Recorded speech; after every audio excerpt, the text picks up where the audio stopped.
भवं वसिष्ठं शक्तिं च तत्पुत्रपराशरं च व्यासं शुकं गौडपदं महान्तं गोविन्दयोगेन्द्रमताशिष्यं श्रीशङ्कराचार्यमताश्रपद्मं पादं च हस्तामलकञ्चशिष्यं तं त्रोटकं वाचकारमण्या अस्मद्गुरुं सन्ततमानतोऽस्मि श्रुते स्मृते पुराणानाम् आलयं करुणालयं नमामि भगवत्पादं शङ्करं लोकशङ्करं शङ्करं शङ्कराचार्यं केशवं बादरायणं सूत्रभाष्यकृतो वन्दे भगवन्तौ पुनः पुनः ईश्वरो गुरुरात्मेति मूर्तिभेदविभागिने व्योमवद्व्याप्तदेहाय दक्षिणामूर्तये नमः।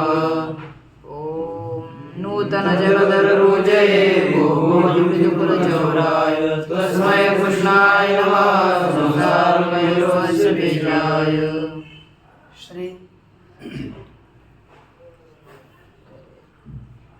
भगवान पांडुरंग परमात्मा श्री ज्ञानोबराय जगतगुरु तुकाराम महाराज, श्री संत एकनाथ महाराज, आदिगुरु श्री शंकराचार्य इत्यादि सब संतों के अलौकिक अहेतु की ऐसी कृपा से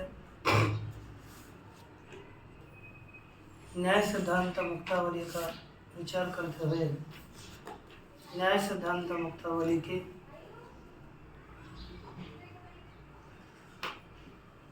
विचार के प्रसंग में आकाश तक हम लोगों ने विचार किया। आकाश की इंद्रियादि कौन है यह बचा था, तो देख लीजिए उसका विचार। इंद्रियंतु भवेत् श्रोत्रम इंद्रियंतु भवेत् श्रोत्रम एकसन्नप्युपाधितः एकसन्नप्युपाधितः। आकाश का इंद्रियम तो भवेत् श्रोत्रम, इंद्रिय श्रोत्र है। एकः सन् अपि उपाधितः, आकाश एक होने पर भी एक आकाश सन अपि, एक आकाश होने पर भी उपाधितः इंद्रियम भवेत्, उपाधि से वह इंद्रिय, उपाधि के अनुसार वह इंद्रिय है तो एक, लेकिन उपाधि के अनुसार वह आकाश इंद्रिय है ना। अच्छा, इसके पश्चात एक मिनट, इंद्रिय कौन है? श्रोत्र इंद्रिय है। एक सन भी, आकाश एक होने पर भी उपाधि के अनुसार वह श्रोत्र बनता है। उपाधि कौन सी है? जो कर्ण शष्कुली है, एक कान की पाली मराठी में और संस्कृत में कर्ण शष्कुली कहते हैं। शष्कुली अर्थात पूरी पूरी पूरी, उसका नाम होता है शष्कुली। इसके लिए हमारे यहाँ पर करंजी ये नाम है, वो शष्कुली करंजी पूरी। तो ये कान की जो पाली है कर्ण शष्कुली है, उससे अवच्छिन्न युक्त जो आकाश, उसी को कहते हैं श्रोत्र। बाकी आकाश एक है, लेकिन उपाधि के अनुसार श्रोत्र है। जैसे पृथ्वी आदियों का है श्रोत्र अलग है, दोनों का आत्मक ऐसा नहीं है। ये उपाधि अवच्छिन्न परिचिन्न आकाश ही श्रोत्र बताया गया है। देखिए टीका, तस्य च शरीरस्य विषयस्य तत्र च शरीरस्य विषयस्य च अभावात् इंद्रियं दर्शयति। तत्र वहाँ शरीरस्य विषयस्य च अभावात्, किसका किसका? शरीर का और विषय का अभाव होने से इंद्रियम दर्शयति। इसको दिखाते हैं, इंद्रिय को दिखा रहे हैं।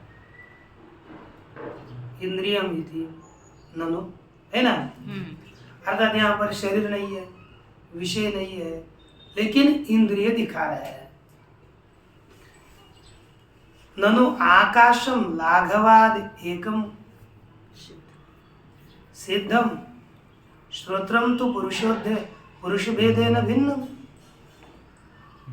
कथम आकाशम स्यात् कहते हैं ननु आकाशम लाघवादेकम, आकाश लाघव से एक सिद्ध हुआ है। श्रोत्रम तो परुष भेदेन भिन्न, श्रोत्र प्रत्येक पुरुष के भेद से अलग अलग है और आकाश एक है। तो ये श्रोत्र आकाश कैसे होगा? क्योंकि एक व्यक्ति के अनेक आकाश श्रोत्र एक आकाश कैसे हो सकेंगे? श्रोत्र यदि फिर आकाश अनेक मानने पड़ेंगे आपको। इस तरह की शंका हो गई तो कहते हैं एक सनपि, आकाश एक होने पर भी, आकाश एक एव सन अपि, आकाश एक होने पर भी कर्ण शुष्कुल्यादे भेदात भिन्नम, कर्ण शुष्कुली एकाम की पाली इसके भेद से भिन्न है। श्रोत्रात्मकम भवति, वही श्रोत्र रूप आकाश है। इस तरह आकाश का निरूपण किया। इसके बाद काल का प्रतिपादन करने के लिए कहते हैं जन्यानां जनक कालो, जन्यानां जनक कालो, जगतामाश्रयो मतः, जगतामाश्रयो मतः। क्या लिखा? जन्यानां, सभी जन्य उत्पन्न होने वाले जो कार्य है उन कार्यों का जनक कारण, लेकिन कौन सा? निमित्त कारण यह काल है। नीचे टीका में लिखा है जगताम आश्रयो मतः, और वही काल सभी जगत का, जगताम अर्थात सर्व पदार्थानाम आश्रय, आश्रय किस संबंध से? कालिकेन संबंधेन अधिकरणः मतः, कालिक संबंध से वह अधिकरण माना गया है। किस संबंध से? कालिक संबंध, कालिक संबंध से वह अधिकरण माना गया है। ठीक है ना? अच्छा,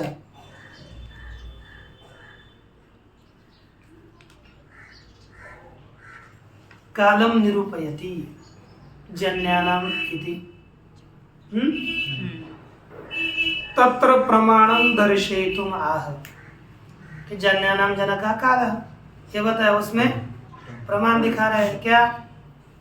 तथा ही, है ना, जगताम आश्रय का लिया ना, तो जगत का आश्रय है, कैसे समझे? तो प्रमाण दे रहे हैं। तथा ही इदानीम घटः इत्यादि प्रतीति सूर्य परिस्पंदादिकम यदा विषयी करोति,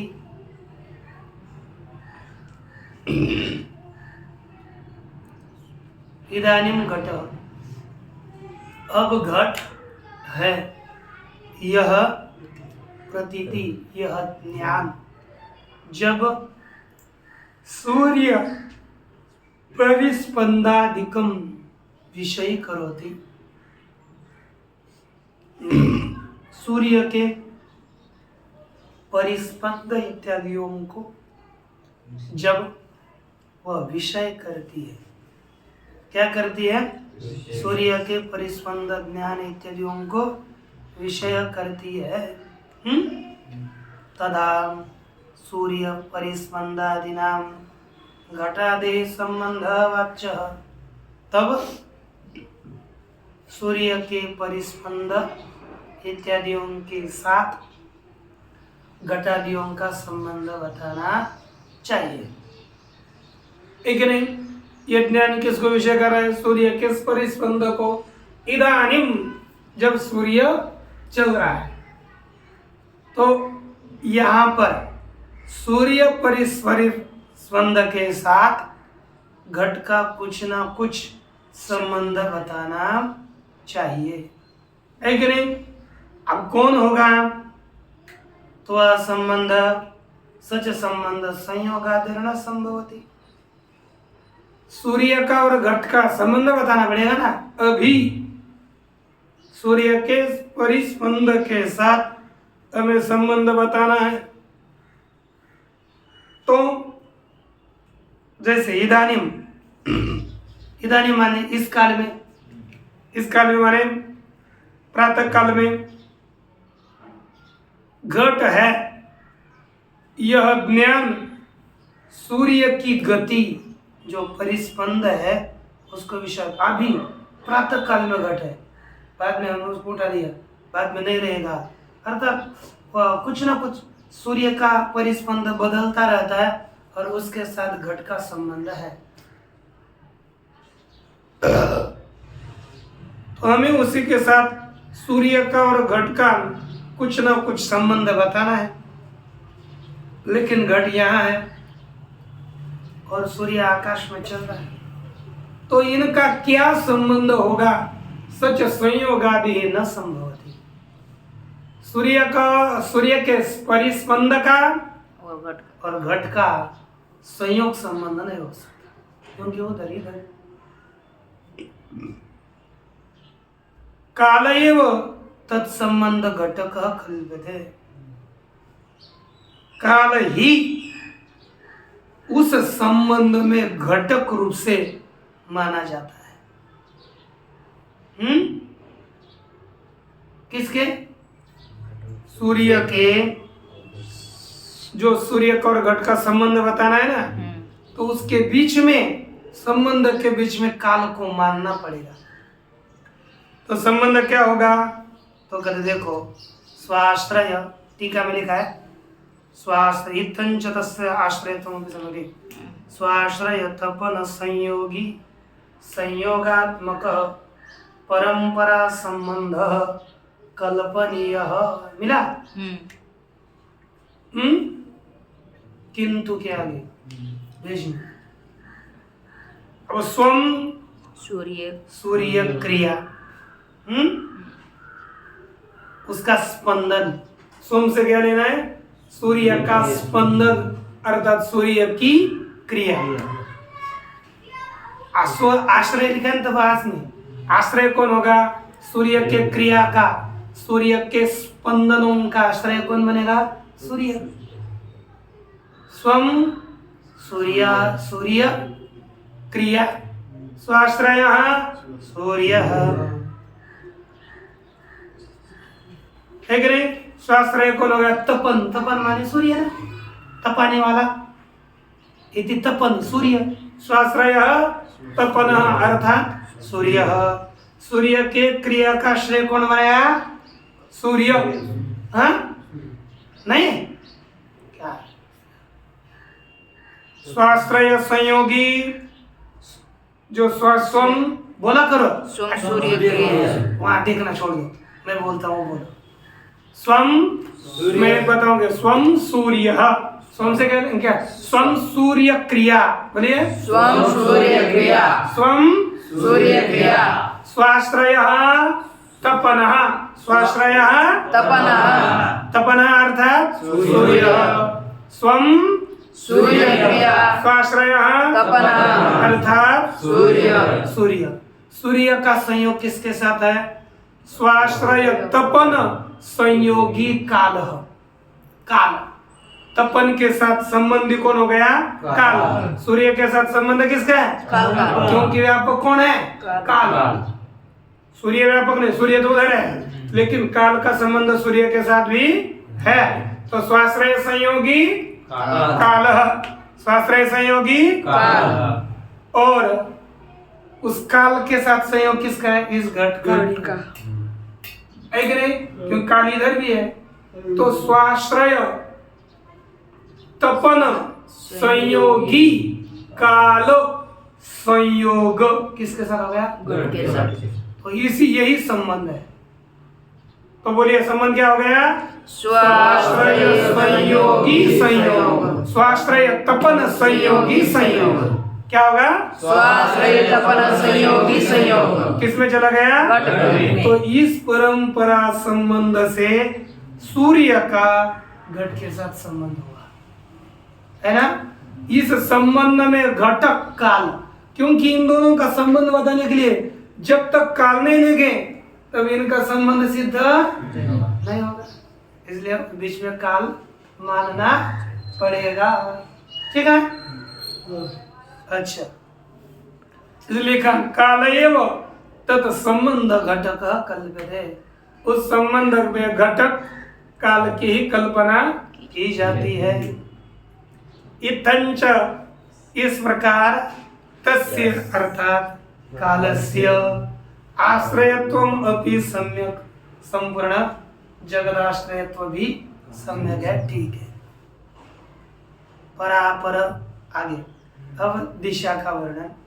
परापरत्व देहे तो परापरत्वदेयो काल का ये क्षणादिस्यादुपादितः क्षणादिस्यादुपादितः यह काल ही पर और अपर अपर ज्ञान का हेतु है। परापरत्व हेतु अर्थात यह पर है, देखो ये मेरे से पर है, ये मेरे से अपर है, ये मेरे से बड़ा है, ज्येष्ठ ज्येष्ठ अर्थात पर, कनिष्ठ अर्थात अपर। अपर। यह काल ही उसका कारण है। जिसने कुछ साल अधिक खाए वो कहते ये पर है, मेरे से बड़ा है, और जो थोड़ा दिन रहा वो कहते मेरे से छोटा है। तो ये इसका हेतु कौन है? काल। पिताजी आपसे बड़े छोटे मानने पड़ेंगे ना, क्यों? काल अधिक खाए उन्होंने, बड़ा भाई उन्हाळ्यात है ना, बहुत बड़ा भाई। ये क्यों ज्येष्ठ है? क्योंकि उसका काल ज्यादा है और आपका काल थोड़ा है, इसलिए बड़ा छोटा यह व्यवहार होता है। यही कहा परत्वम कौन सा? कालिक परत्वम। टीका में लिखा कालिक परत्वम ज्येष्ठत्वम, कालिक अपरत्वम कनिष्ठत्वम। तो ज्येष्ठ है, इसमें क्या होता है? अयम परः ज्येष्ठे अयम परः इति ज्ञानम भवति, कनिष्ठे अयम अपरः इति ज्ञानम भवति। और कनिष्ठ को देखकर ये छोटा है, अपर है, ऐसा ज्ञान होता है। तो इस प्रकार के परत्व और अपरत्व ज्ञान का हेतु क्षण है, क्षण काल है कि नहीं? क्षणादि स्याद उपादितः, क्षण, आधा घंटा, हो रहा है ना, दिन रात्र, ये सभी ये किससे हो जाते हैं? सभी उपाधि के द्वारा होते हैं, उपाधि के द्वारा। देखो अब टीका भाष्य म्हणजे नहीं मूल टीका प्रमाणांतरम दर्शयति, दूसरा प्रमाण निकाल है परापरत्व हेतु। ये काल किसका कारण है? परत्वा परत्व बुद्धि असाधारणम निमित्तम कालः एव। कहते परत्व और अपरत्व इस बुद्धि का असाधारण निमित्त कारण काल ही है, दूसरा कोई नहीं है, ठीक ना?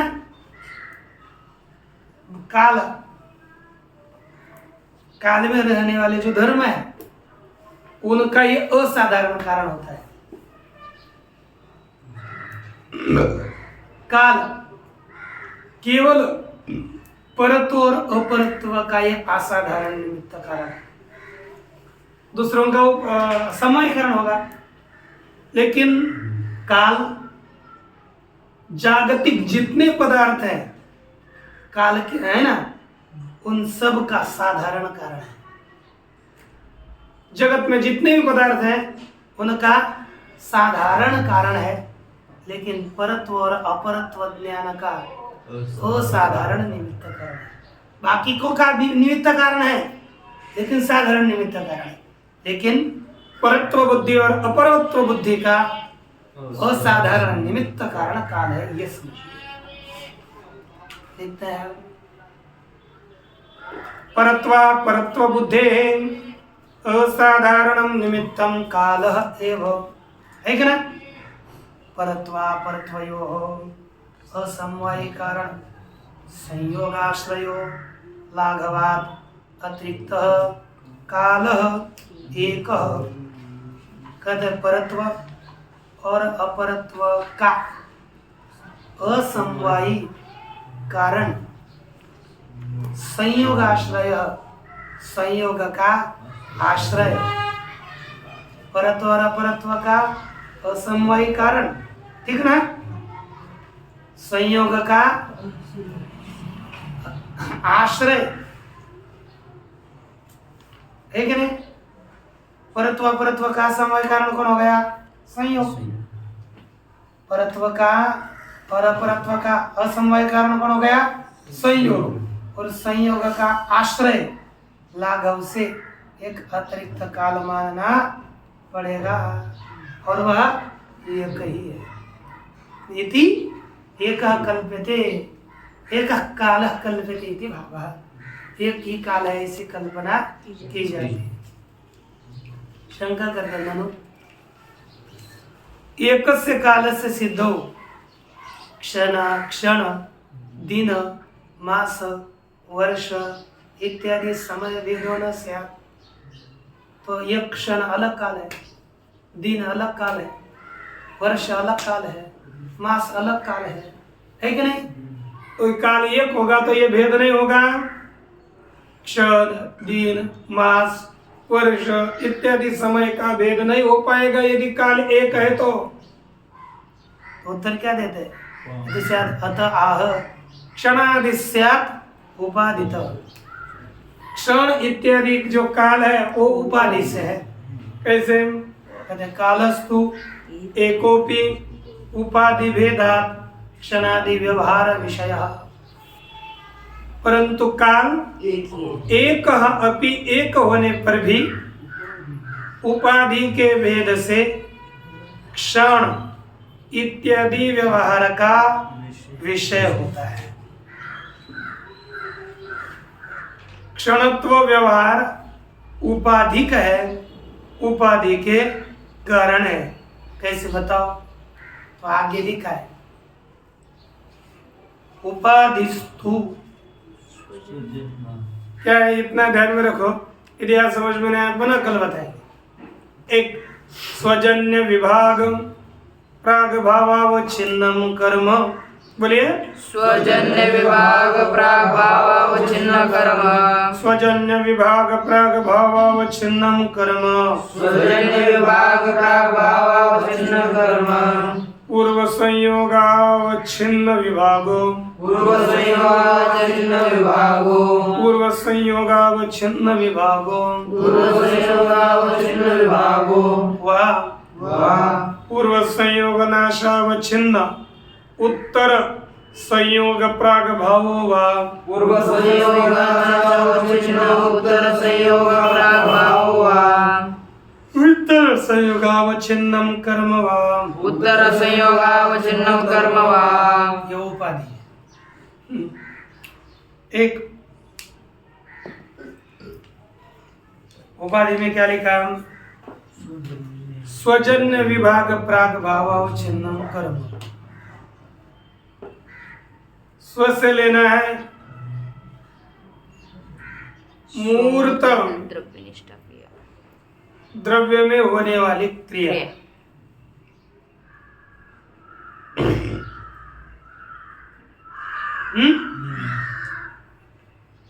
ये दो चार से दिमाग में रखना है।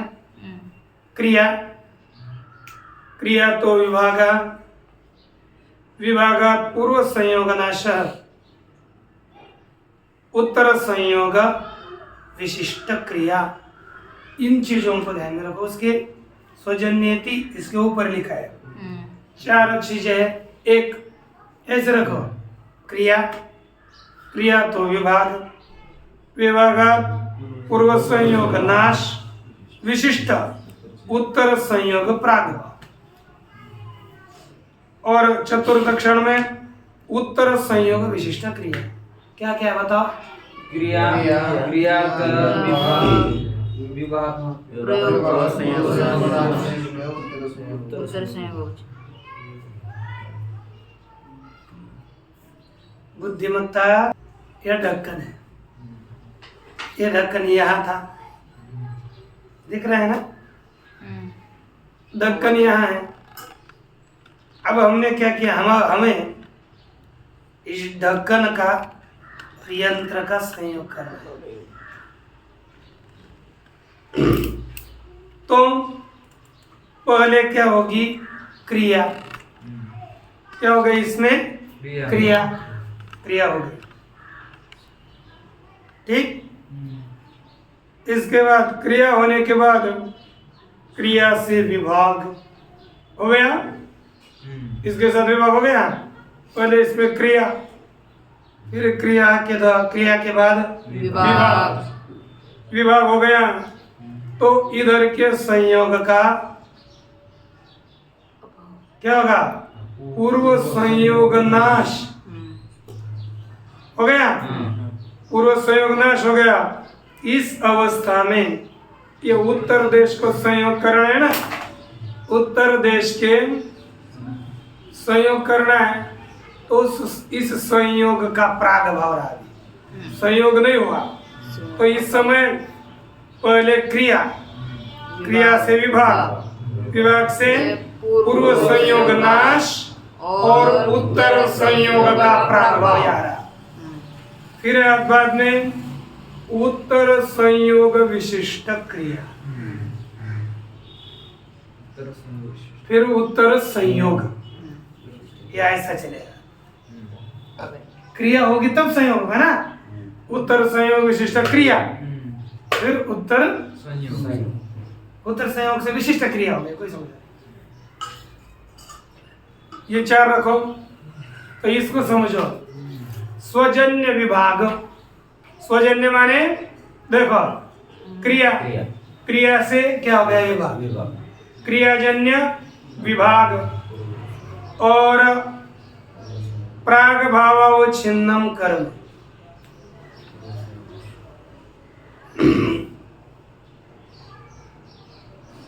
क्या हो गया?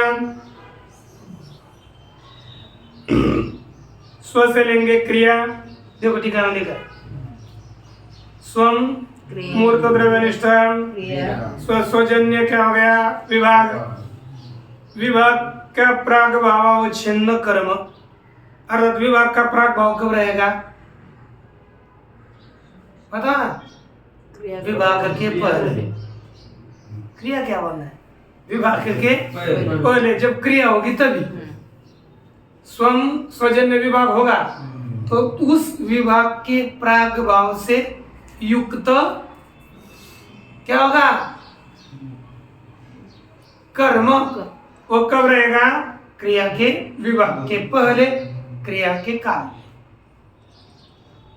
क्रिया के बाद विभाग है ना। तो क्रिया से क्या उत्पन्न होने वाला है? विभाग। तो विभाग का प्राग भाव का है क्रिया काल में, क्रिया के काल में। तो स्वजन्य होगा विभाग। तो विभाग के प्राग भाव छिन्न होने वाला कर्म, अर्थात यहाँ का कर्म। ठीक। उसके पश्चात पूर्व संयोगावच्छिन्न विभाग। पूर्व क्या था? संयोग। उससे विशिष्ट बाद में क्या होगा? विभाग। सबसे है ना। फिर पूर्व संयोग नाशावच्छिन्न उत्तर संयोग प्राग भाव। अब पूर्व संयोग का भी क्या हो गया? नाश हो गया। और उत्तर संयोग का प्राग भाव बचा। अवच्छिन्न करता है विशिष्ट। फिर बाद में क्या हो गया? उत्तर संयोग हो गया और विशिष्ट कर्म। ये चार उपाधि है। अर्थात ये यहाँ से यहाँ तक है ना। तो इस उपाधि के कारण जितने ऐसे बढ़ेंगे ये उतना काल धीरे धीरे बढ़ता रहेगा। इससे क्षण का क्या होता है? निर्धारण होता है। यही उपाधि काल के, क्षण इत्यादि के व्यवहार का विषय होती है। तो कहते आगे ये बताएंगे, कल्पना बताएंगे। न च उत्तर संयोगानंतरम क्षण व्यवहार होने से। ठीक है, अब एक क्षण हो गया, इसको एक मानेंगे, इसको 2, 3 और 4। 4 क्षण हो गए। अब ये संयोग होने के बाद क्षण कहाँ है? 4 ही क्षण हो गए क्या? कहते अरे शंका करने वाला बोलता है उत्तर संयोग होने के बाद में क्षण ऐसा व्यवहार नहीं होगा। यदि वाच्यम न च वाच्यम कर्मांतरस्यापि सत्वात्। अरे बाबा इन्हीं दो पदार्थों का संयोग थोड़ा होता है, ऐसे हजारों का तो चलता ही रहता होगा ना, तो सबका चलता ही रहता है, तो ये क्षणिक व्यवहार भी चलता ही रहेगा। अन्य कर्म भी होने से व्यवहार रहेगा। महाप्रलय क्षणादि व्यवहारो यदि अस्ति, महाप्रलय काल में भी यदि क्षणादि व्यवहार है, अभी तो है, उस काल में भी यदि है तो अनायत्या, अनायास ही ध्वंसेन उपपादनीय, ध्वंस के द्वारा उस क्षणादि व्यवहार की सिद्धि करनी चाहिए।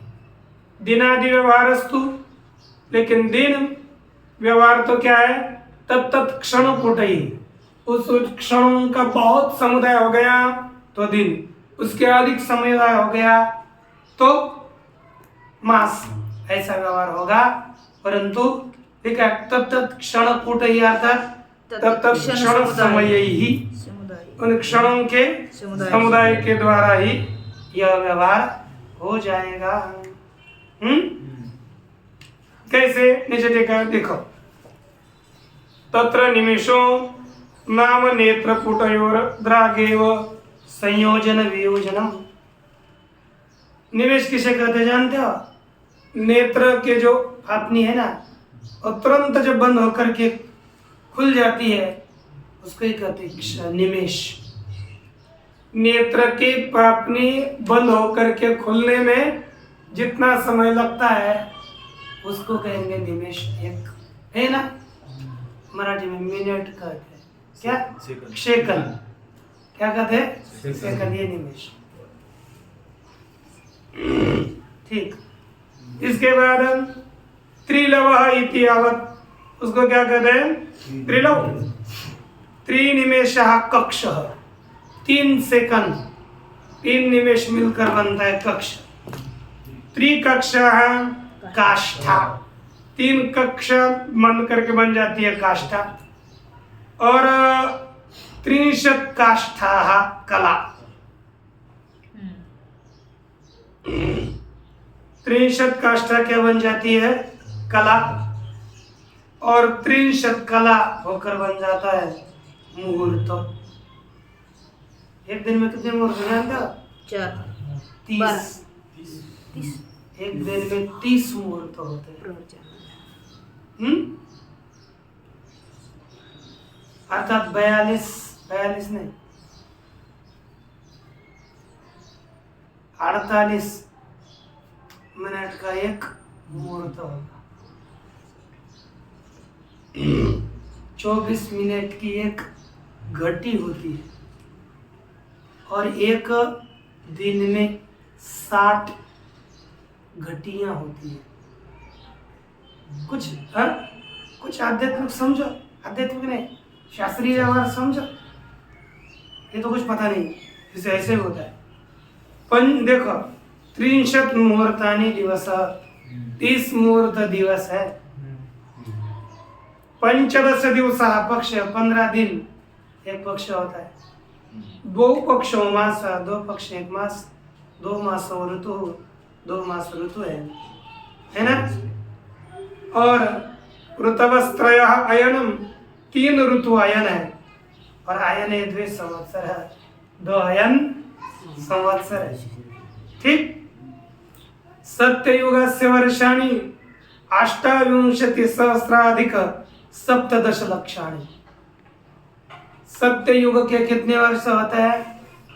28,000 अधिक है ना। देखो, कहते कि अधिक सप्तदश लक्षाणि, 17,28,000 वर्ष। यह 28,000 वर्ष सत्ययुग का काल होता है। त्रेता युगस्य वर्षाणि 96,000 द्वादश लक्षाणि, 12,96,000 वर्ष। ये सत्ययुग का काल है। द्वापर युग के 8,64,000 यानी 64,000 वर्ष होते हैं।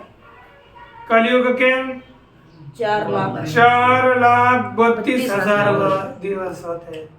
मिलित्वा चतुर्युगाणाम वर्षाणि, ये 4 युगों के सब वर्ष मिलकर के कितने 24,20,000 वर्ष हुआ करते हैं, ये समझना है।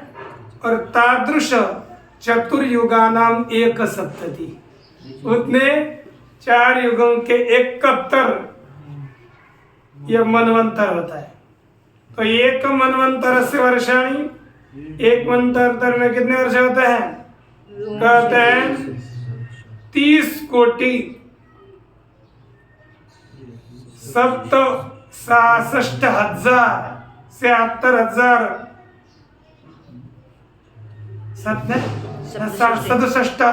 67,20,000 वर्ष, ये सब का काल हुआ करता है, एक मनवंतर का, है कि नहीं?